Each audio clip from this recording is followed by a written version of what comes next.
Hello everyone, welcome to Uranium Guruji. तो आज हम लोग 1 अप्रैल से बनने वाले सारे इंपॉर्टेंट करंट अफेयर को डिस्कस करेंगे।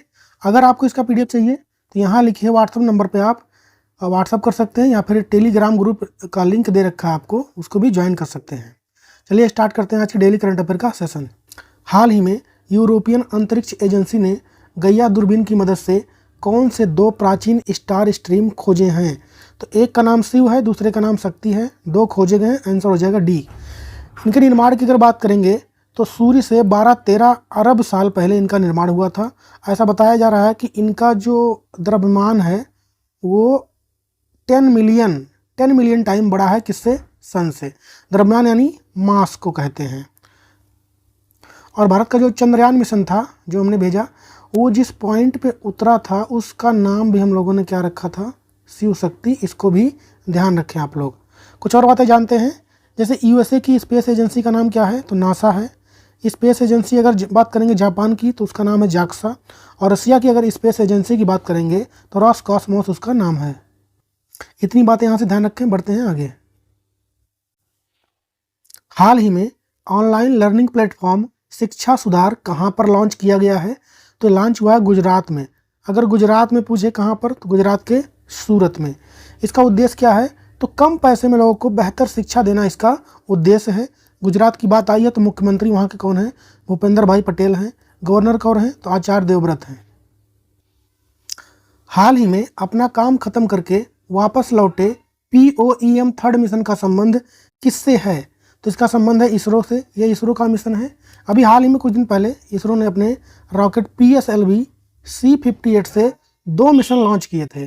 कौन से मिशन? 2 मिशन। कौन कौन थे वो? तो एक था एक्सपोसैट और दूसरा आपका था POEM 3rd मिशन। ये POEM 3rd मिशन जो है, इसने अब अपना काम पूरा किया वहाँ पे और ये भी वापस लौट आया है। हमने इसको पुनः प्राप्त कर लिया है। तो ये बहुत गौरव की बात है भारत के लिए और इसरो के लिए।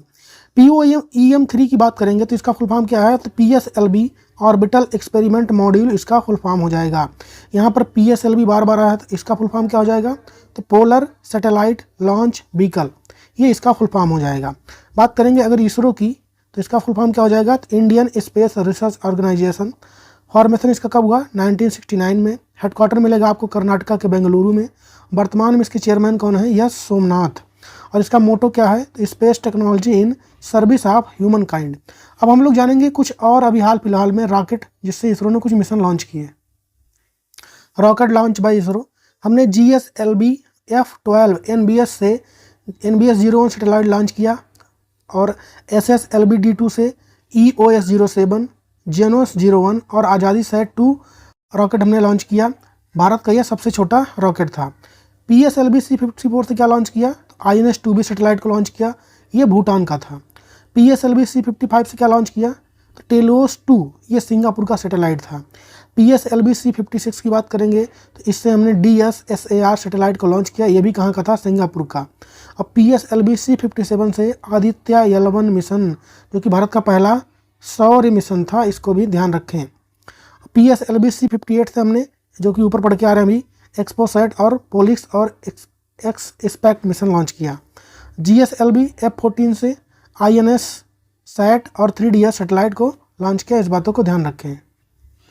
हाल ही में ये खाद्य होगा, खाद्य अपशिष्ट सूचकांक रिपोर्ट किसने जारी किया है? ये कंपोस्ट नहीं होगा, यहाँ पर होगा फूड।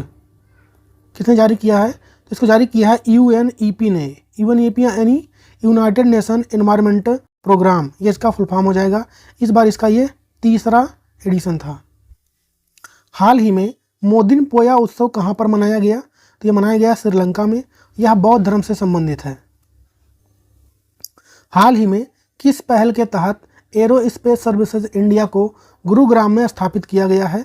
तो ये मेक इन इंडिया प्रोग्राम के तहत इसको स्थापित किया गया है। इसकी स्थापना में इजराइल भी मदद कर रहा है भारत की। भारत और इजराइल मिलकर इसकी स्थापना कर रहे हैं। यहाँ पर surface to air Abu missile जो है भारत का, उसका निर्माण यहाँ पे किया जाएगा इंडोजीनियसली। इजराइल से भारतीयों को वापस लाने के लिए अभी हाल ही में कौन सा मिशन चलाया गया था? तो ऑपरेशन अजय। और इजराइल के संसद को हम लोग क्या बोलते हैं? नीसेट। तो इतनी बातें ध्यान रखें। बढ़ते हैं आगे। विश्व के पहले ओम आकार के मंदिर का उद्घाटन अभी हाल ही में कहाँ पर हुआ है? तो ये हुआ राजस्थान में। अगर राजस्थान में भी पूछे कहाँ पर, तो पाली ज़िले में। पाली जिले के जाडन गांव में इसका उद्घाटन किया गया है। ये विश्व का पहला मंदिर है जो कि ओम आकार का बना है, इसलिए इम्पॉर्टेंट हो जाएगा। हम लोग कुछ और मंदिर को रिवाइज करेंगे। सबरीमाला मंदिर की बात करेंगे तो ये आपको मिलेगा केरल में, और यहीं पर मकर बिलक्कू त्यौहार मनाया जाता है।